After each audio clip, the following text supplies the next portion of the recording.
Hello students, I am engineer Aprajita from Concepts Learning Classes. Today we are going to discuss about the topic haloalkanes and haloarenes of NCERT. So what are haloalkanes? Haloalkanes are nothing but the organic compounds in which the hydrogen atom is replaced with the halogen. Example CH4. CH4 is the hydrocarbon, right, in which the hydrogen atom, if I will replace one hydrogen atom with the halogen, then it will become haloalkane. You can say it is the chloromethane. You have already done this thing in your previous classes. These are haloalkane. And what are haloarenes? If we substitute the hydrogen atom of the benzene is this. If we will replace the hydrogen atom with the halogen can be chlorine, bromine, whatever, so it will become the haloarene. We can find many applications of these compounds, haloalkane and haloarene, in our day-to-day life and the industry as well.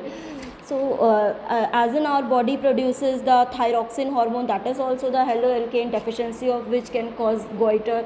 You can have already studied in your biology these things.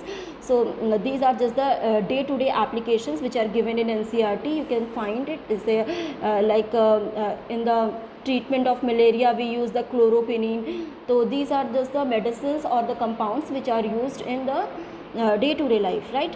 So before we will start this chapter, first we will do the classification. So what we are going to study in this chapter, the preparation of the haloalkane, then the physical and chemical properties of these compounds. So first we will classify them and their IUPAC names will be given. So classification can be done on the many ways. So first we will do the classification on the basis of number of halogen atoms. If there is only one halogen atom, then it is monohaloalkane. If there are two atoms, then dihaloalkane. If there are three atoms, then it is trihaloalkane. Very simple. And if there is, like we are talking about arenes, then I have already told you, if in the benzene hydrogen atom is replaced with the halogen atom, then it becomes haloarene. This is monohaloarene since one hydrogen is substituted, and in this two hydrogens are substituted, so it is dihaloarene, and this is trihaloarene. So we can classify on this basis. Then we can classify it also on the basis of the C and X bond. CX bond can be sp2 hybridized and sp3 hybridized. Sp3 hybridized means, as you have already studied in class 11th, if the carbon have four different groups, four groups are attached with the carbon, then it is sp3 hybridized. And if there is C double bond C, if there is C double bond C and this carbon is attached like this, then it is sp2 hybridized. So we can classify it like sp3 carbon and halogen. This bond, for this bond it can be primary. Primary means if there is only one carbon is there, then it is primary. And if there are two carbon, matlab halogen containing carbon is attached with the two other carbons, then it is secondary. If the halogen containing carbon is attached with the three carbons, then it is tertiary. So we can classify it like primary, secondary and tertiary haloalkanes, right? Then we can call allylic halides. What are allylic halides? This is just if the C double bond C carbon and halogen is attached with the adjacent carbon of this double bonded carbon. Like example you can see in the allylic halide is like this. This is the allylic carbon. That means our halogen is attached with the C double bond C and the next carbon CH2, and this is my halogen. So this is the allylic position for the halogen. So this is for aliphatic and this is for cyclic allylic position, allylic carbon, right? This is the allylic position. So we can classify it like this also. And next is the benzylic halide. Benzylic is very simple. Benzylic means if the benzene group is attached, benzene is already यहाँ पे double bond होता है, double bond के next carbon पे अगर हम halogen attach कर देते हैं, then it becomes the allylic position, right? So this carbon is sp3 hybridized. You can find it. This carbon is sp3 hybridized, right? So this carbon is also sp3 hybridized. This carbon is also sp3 hybridized. This is not benzene. This is cyclic compound. Okay. Next we can classify it on the basis of sp2 carbon and halogen. sp2 carbon means अगर हम अपने halogen को attach करते हैं just double bond वाले carbon से ही अगर हम हैलोजन को अटैच करते हैं, यहाँ पे देखो अगर तुम ध्यान दो तो मैंने क्या किया था, डबल बॉन्ड के नेक्स्ट कार्बन एलाइलिक पोजीशन में हमने क्या किया था, डबल बॉन्ड के नेक्स्ट कार्बन पे हैलोजन अटैच किया था, then it was allylic position. और अगर हम डबल बॉन्ड वाले कार्बन पे ही हैलोजन अटैच कर देते हैं then it becomes the vinylic halide. You can see in this I have attached the halogen on the double bonded carbon. In the same case is here. Aryl halide is also sp2 carbon halogen bond, because in this also the halogen is attached to the double bonded carbon, right? Then we can go for the nomenclature as you have already done it in the class 11th. You can see it again. This is normal IUPAC name. I think you all can do this. These are just the IUPAC name. हाँ बस यहाँ पे थोड़ा सा different है, अगर हम इसको नोट करें ना, because this is very important. हम क्या करते हैं, अगर सेम कार्बन पे दो हैलोजन अटैच होते हैं, what I am saying, if the halogen two halogens are attached on the same carbon like this, CH3 CH, and in this carbon two halogens are attached on the same carbon, then it is called gem dihalide. Very very important. And if the two halogens are attached on the adjacent carbon, then it is called vis dihalide, right? You can write the IUPAC name. These are the common name, and IUPAC name you can write it in the own way. Next you have already done this. This is allylic position, vinylic position, tert butyl. I think these are simpler one. We will do the exercise and the example in the next video. Now we can talk about the nature of the carbon halogen bond. Carbon halogen bond is actually polar because of the more electronegative nature of the halogen atom. So halogen atom is very electronegative, so bond becomes polar. So you can say the bond length. What is bond length? The distance between the two atoms, the length between two atoms. अगर देखो यहाँ पे simply देखो fluorine, chlorine, bromine, iodine, size will increase if will go down the group, size will increase, so the bond length will also increase. तो bond length आपकी increase करती जाएगी जैसे आप फ्लोरीन, क्लोरीन, ब्रोमीन, आयोडीन में जाओगे. देखो बॉन्ड लेंथ सबसे ज़्यादा तुम्हें इसकी मिलेगी, बिकॉज ऑर्डर इज़ इंपॉर्टेंट. अगर तुम लोग कोई भी इंट्रेंस का पेपर देते हो उसमें जनरली ऑर्डर्स पूछते हैं कि क्या ऑर्डर है, फ्लोराइड का ज़्यादा है या आयोडाइड का ज़्यादा है. Next is a bond enthalpies. Enthalpies क्या होती है कि एक बॉन्ड को ब्रेक करने के लिए जितनी एनर्जी रिक्वायर्ड होती है, that means energy required to break the bond.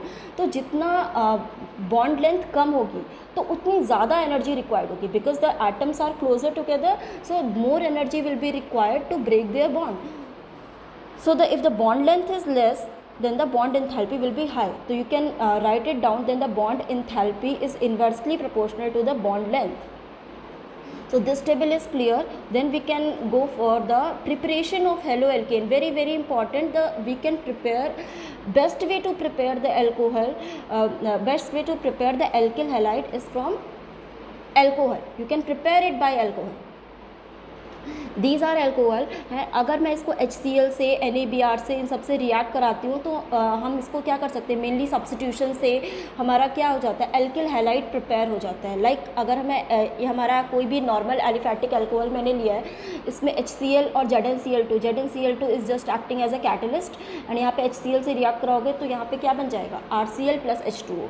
Next हमने NaBr H2SO4 से कराया है, RBr ये आ जाएगा सिंपली. PX3 का मतलब क्या है यहाँ पे, लाइक PCl3 है ना, और PCl5 से कराओगे तो भी तुम्हें क्या मिल जाएगा, एल्किल हैलाइड मिल जाएगा. POCl3 मिल रहा है, HCl मिल रहा है, फॉस्फोरिल क्लोराइड होता है POCl3, है ना. तो हमें बेसिकली क्या प्रिपेयर करना था, एल्किल हैलाइड प्रिपेयर करना था. तो एल्किल हैलाइड को हम प्रिपेयर कर सकते हैं अगर हम एल्कोहल में HCl ऐड करें, HCl in the presence of ZnCl2, या फिर NaBr H2SO4, या फिर PCl3, PCl5. देखो PX3 लिखा है तो we will use chlorine and bromine. I will tell you कि फ्लोरीन एंड आयोडीन क्यों नहीं यूज़ करते हैं. I think you already know कि fluorine is very very reactive and iodine का साइज़ बहुत ज़्यादा होता है, तो आयोडीन भी नहीं प्रिपेयर करते हैं.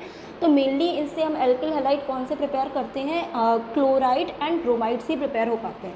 अब जैसे PCl5 यूज़ करें तो इसमें तो क्लोराइड ही बन पाएगा, है ना. तो रेड फॉस्फोरस और क्लोरीन से भी बना सकते हो, लेकिन बेस्ट वे जो प्रिपेयर करने का होता है ना, दैट इज़ इसको नोट कर लेना, ये reaction alcohol plus SOCl2, SOCl2 is your thionyl chloride, तो इससे हमारा SO2 और HCl दोनों ही गैसियस फॉर्म में होते हैं, तो ये दोनों एस्केप कर जाते हैं, तो हमें मतलब इसकी बेस्ट ईल्ड मिलती है, मतलब जो हमारा एल्किल हैलाइड है उसकी बेस्ट ईल्ड मिलती है बाय द थायोनिल क्लोराइड। ठीक है, नेक्स्ट इसमें ये दिया हुआ है कि जैसे कि तुम्हारा कोई भी अगर मान लो हम इसको इस मेथड से, जो हमारा अल्कोहल वाला दिस मेथड है, इससे we can not prepare the aryl halide, because aryl halide को का जो बॉन्ड होता है ना उसको ब्रेक करना काफ़ी डिफ़िकल्ट होता है। डिफ़िकल्ट क्यों हो जाता है, अगर तुम समझने की कोशिश करो तो जो एराइल हैलाइड है, एराइल हैलाइड का मतलब समझ रहे हो ना, लाइक क्लोरोबेंजीन है, तो क्लोरोबेंजीन में यहाँ पे जो बॉन्ड है, यहाँ पे पार्शियल डबल बॉन्ड कैरेक्टर आ जाता है ड्यू टू द रेजोनेंस, तो यहाँ पे हमारी प्रिपरेशन का मेथड भी डिफरेंट हो जाएगा। सो हमने क्या किया अभी कि अल्कोहल वाले मेथड से इसको प्रिपेयर किया है, और फिर नेक्स्ट हमारा क्या है, हाइड्रोकार्बन। हाइड्रोकार्बन से हम इसको कैसे प्रिपेयर कर सकते हैं, हम लोगों ने क्लास 10th में भी किया था कि कोई भी जो हाइड्रोकार्बन होगा उसको जब सनलाइट की प्रेजेंस में पास कराते हैं तो हमें इस तरीके से डिफरेंट मतलब हैलोजन सब्स्टिट्यूटेड कंपाउंड मिलते हैं, they are nothing but the halo alkane. लेकिन बस इसमें प्रॉब्लम क्या होती है कि यहाँ पे कई सारे आइसोमर्स मिल जाते हैं, तो इनको हमें इस मिक्सचर को सेपरेट करने में काफ़ी डिफ़िकल्टी होती है, so this is not a very good way to prepare. Next हम एल्कीन से प्रिपेयर कर सकते हैं, बिकॉज हमें पता होता है कि alkene always give the addition reaction, so addition reaction देती है, तो एल्कीन में भी क्या करेंगे, अगर हमारा जो भी एल्कीन होगा उसमें सपोज करो तुमने HCl ऐड किया, तो मार्कोनिकॉफ रूल से अगर नॉर्मल एल्कीन है तो सिंपली एक H यहाँ आ जाएगा, X यहाँ आ जाएगा, इस तरीके से एडिशन रिएक्शन हो जाएगी। लेकिन अगर हमारा क्या कहते हैं एसिमेट्रिकल एल्कीन है, लाइक ट्रोपीन है या कोई भी एसिमेट्रिकल एल्कीन है, तो उसके केस में we will get a major and minor product, major product we will get by the Markovnikov rule. Markovnikov rule I think आप सबको क्लियर होगा, तो मार्कोनिकॉफ रूल से ये मिलता है हमें। नेक्स्ट हमारा क्या होता है, हम Br2 एंड CCl4 यूज़ करते हैं। CCl4 is a very good solvent, अगर मैं इसमें Br2 ऐड करती हूँ तो इसके केस में मैं विस डाइब्रोमाइड मतलब दोनों ही पोजीशन पे मुझे हैलोजन मिल जाता है, यहाँ से हमको क्या मिलता है, डाई हैलाइड्स मिलते हैं। तो these reactions are used basically in the conversion process, in the properties also. हम लोग आगे जो ऑर्गेनिक कंपाउंड्स पढ़ेंगे उनकी प्रॉपर्टीज़ में भी हम इसको यूज़ करेंगे, एंड कन्वर्जन में तो मेनली सारी रिएक्शंस यूज़ होती हैं। तो एल्कीन को ध्यान रखना कि ये तुम्हारी एडिशन रिएक्शन देता है। Next is very very important, मैंने बताया था कि जो भी हम प्रिपेयर करते हैं उसे generally chloride and bromide he prepare हो पाते हैं। तो अगर हमें आयोडाइड प्रिपेयर करने हो और अगर हमें फ्लोराइड्स प्रिपेयर करने हो तो हमें हैलोजन एक्सचेंज करना पड़ता है। हैलोजन एक्सचेंज के लिए वी हैव द रिएक्शन, अगर हमें आयोडीन से एक्सचेंज करना है तो हम इसको ड्राई एसीटोन की प्रेजेंस में सोडियम आयोडाइड लेते हैं, ड्राई एसीटोन की प्रेजेंस में सोडियम आयोडाइड लेते हैं, तो sodium is very very reactive, तो यहाँ से ये एक्सचेंज हो जाता है, डिस्प्लेसमेंट रिएक्शन जस्ट हो रही है। देखो तुम देख सकते हो यहाँ से NaX अलग हो जाएगा और Ri मिल जाएगा। This is known as Finkelstein reaction, very important name reaction for the board exam purposes. तो ये तुम्हारा हैलोजन एक्सचेंज रिएक्शन होती है, इससे हम आयोडाइड प्रिपेयर कर सकते हैं।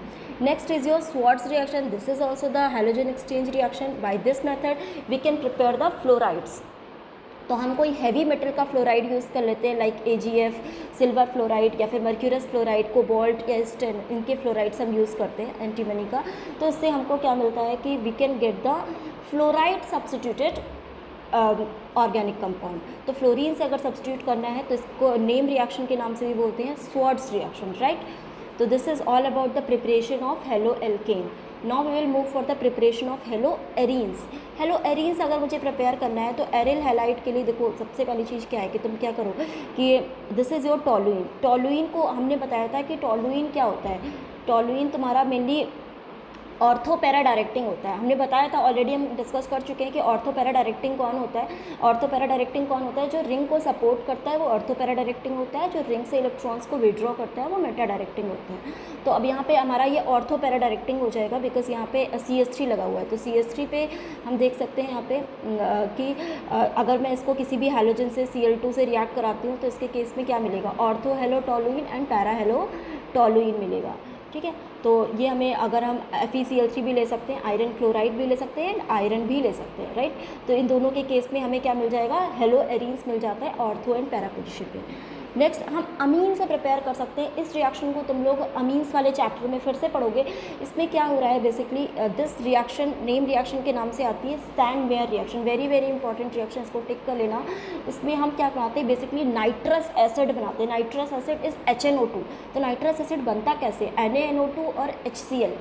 तो NaNO2 हमारा सोडियम नाइट्राइट होता है, इसमें HX लिया हुआ है, HX का मतलब HCl ले सकते हो, HBr ले सकते हो, है ना। तो इससे तुम्हें क्या मिलेगा बेसिकली नाइट्रस एसिड मिल जाता है। तो नाइट्रस एसिड जब मेरा एनिलीन, ये हमारा क्या है मतलब एक बेसिकली ये एनिलीन है, तो एनिलीन से जब ये रिएक्ट करता है तो ये हमारा डाइजोनियम सॉल्ट बनाता है, बेंजीन डाइजोनियम सॉल्ट। तो डाइजोनियम सॉल्ट तुम अगर देख पाओ यहाँ पे HNO2 बनेगा, यहाँ पे रिएक्शन क्या होगी हमारी HNO2 बनता है। तो HNO2 से हमारा ये वाला जो नाइट्रोजन है, ये वाला नाइट्रोजन है वो N2+ बना लेता है, और यहाँ पे जो X वाला चीज़ है उससे क्या बन जाता है हमारा X-। तो basically this is a benzene diazonium salt. तो डाइजोनियम सॉल्ट हम बना लेते हैं। डाइजोनियम सॉल्ट को अगर हम क्यूप्रस हैलाइड देखो Cu2X2 का मतलब क्या होता है, अगर तुमको क्लोराइड चाहिए तो तुम Cu2Cl2 ले लो, और अगर तुम्हें ब्रोमाइड चाहिए तो Cu2Br2 ले लो। यू कैन टेक क्लोरीन और bromine at the place of X। तो नाइट्रोजन यहाँ से बेसिकली अलग हो जाएगा और तुम्हें एरिल हैलाइड मिल जाएगा। दिस नाइट्रोजन अलग हो जाएगा और हमें क्या मिल जाएगा, एरिल हैलाइड मिल जाएगा। तो रिप्लेसमेंट ऑफ डाइजोनियम सॉल्ट, अगर हमें आयोडीन से रिप्लेस करना है तो जस्ट हम शेक करेंगे डाइजोनियम सॉल्ट को पोटेशियम आयोडाइड के साथ, तो भी डिस्प्लेसमेंट हो जाता है। तो अगर हमको मतलब क्लोराइड और ब्रोमाइड बनाना है तो हम Cu2Cl2 या Cu2Br2 लेंगे। अगर आयोडाइड बनाना है, एरिल हैलाइड में आयोडाइड चाहिए तो हम Ki ले सकते हैं, ठीक है। तो Ki के संग ये तुरंत रिएक्शन कर लेते हैं। Questions we will discuss in the next part. And this are physical properties की अगर मैं बात करूँ तो फिजिकल प्रॉपर्टीज़ में मेनली हमारा मेल्टिंग एंड बॉइलिंग पॉइंट आता है। तो मेल्टिंग बॉइलिंग पॉइंट का जो ऑर्डर होता है वो हम सबको पता है कि अगर उसका मॉलिक्यूलर वेट इंक्रीज़ करेगा तो हमारा बॉइलिंग पॉइंट भी इंक्रीज़ करेगा। तो बॉइलिंग पॉइंट जो होता है वो हमारा सबसे ज़्यादा किसका हो जाएगा, Ri का हो जाएगा, बिकॉज I का आयोडीन का सबसे ज़्यादा मॉलिक्यूलर वेट होगा, फिर ब्रोमीन, फिर इस। तो highest molecular weight for the same alkyl group we will get for the Ri। तो इसको नोट कर लेना, orders are very very important. Next, अगर हमारा सेम सबका मॉलिक्यूलर वेट है, if they are all having same molecular weight, और उसको अगर हमें अरेंज करना है तो हम देख सकते हैं ब्रांचिंग। तो जिसमें सबसे ज़्यादा ब्रांचिंग हो जाएगी, जैसे कि इसका ब्रांचिंग सबसे ज़्यादा है तो इसका बॉइलिंग पॉइंट सबसे कम होगा, मतलब बिकॉज ब्रांचिंग इंक्रीज़ करने से सरफेस एरिया डिक्रीज़ हो जाता है, सरफेस एरिया डिक्रीज़ हो जाता है तो उसका बॉइलिंग पॉइंट कम हो जाता है, राइट। तो अब जिसकी ब्रांचिंग इंक्रीज़ हो जाएगी, इंक्रीज़ इन ब्रांचिंग हो जाएगा, तो उसके केस पे बॉइलिंग पॉइंट डिक्रीज़ कर जाता है। टिक कर लेना इस चीज़ को, ब्रांचिंग इंक्रीज़ करने पे बॉइलिंग पॉइंट हमारा डिक्रीज़ कर जाता है। You can also see this thing in the case of boiling point of hello Erin. अगर हमारा सपोज करो ये वाला बॉइलिंग पॉइंट के ऑर्डर देख लेना कि यहाँ पे तुम देख सकते हो कि जो बॉइलिंग पॉइंट है वो तुम्हारा यहाँ पे सबसे ज़्यादा बॉइलिंग पॉइंट तुम्हें क्या मिलेगा, सबसे ज़्यादा बॉइलिंग पॉइंट तुम्हें पैरा पोजीशन पे मिलेगा 448। देखो ये वाला तुम्हारा ऑर्थो का है, ये तुम्हारा क्या कहते हैं कि पैरा का है। अगर तुम चेक करो तो पैरा वाला पोजीशन एक्चुअली सिमेट्रिकल होता है, तो उसके केस पे हमारा बॉइलिंग पॉइंट हाई हो जाता है। Next, density solubility, I think you all can do, कि हमें पता है कि लाइक डिजॉल्व्स लाइक। तो ये हमारा होता क्या है कि जो ऑर्गेनिक सॉल्वेंट्स है उसमें ईजिली सॉल्युबल होता है, लेकिन वाटर में ये very slightly soluble in water. Tick कर लेना इस चीज़ को, very slightly soluble in water, ठीक है। और यहाँ पे लेकिन ऑर्गेनिक सॉल्वेंट्स में ये ईजिली डिजॉल्व हो जाता है बेटर, ठीक है। अब नेक्स्ट हम बात करते हैं केमिकल प्रॉपर्टीज़ की। तो अगर रिएक्शन हमारे हेलो एल्केन्स की बात करें तो रिएक्शंस जो उसकी होती है, न्यूक्लियोफिलिक सब्स्टिट्यूशन हो सकता है, एलिमिनेशन रिएक्शंस हो सकती हैं, एंड रिएक्शन विद मेटल हो सकती है। तो न्यूक्लियोफिलिक सब्स्टिट्यूशन क्या होता है, न्यूक्लियोफाइल वी ऑल नो कि जिसमें नेगेटिव चार्ज होगा या कोई लोन पेयर होगा, जैसे कि CN- है, साइनाइड है, ये हमारा न्यूक्लियोफाइल है। OH- है, ये भी न्यूक्लियोफाइल है। Water acts as a nucleophile क्योंकि वाटर के पास लोन पेयर होता है। अमोनिया भी हमारा न्यूक्लियोफाइल की तरह एक्ट करता है, यानी कि जिसके पास भी हमारा लोन पेयर या नेगेटिव चार्ज होता है वो सब हमारे न्यूक्लियोफाइल्स होते हैं। तो न्यूक्लियोफिलिक सब्स्टिट्यूशन ये शो कर सकता है। एलिमिनेशन रिएक्शन हम सबको पता है कि अगर वाटर एलिमिनेट हो जाता है या फिर HBr एलिमिनेट हो जाता है, they are all elimination reaction. हम मेटल के साथ इसके रिएक्शंस देखेंगे, तो 3 तरीके के हमें रिएक्शंस बेसिकली देखनी है इसमें। तो न्यूक्लियोफिलिक सब्स्टिट्यूशन रिएक्शन की अगर मैं बात करूँ तो न्यूक्लियोफिलिक सब्स्टिट्यूशन रिएक्शन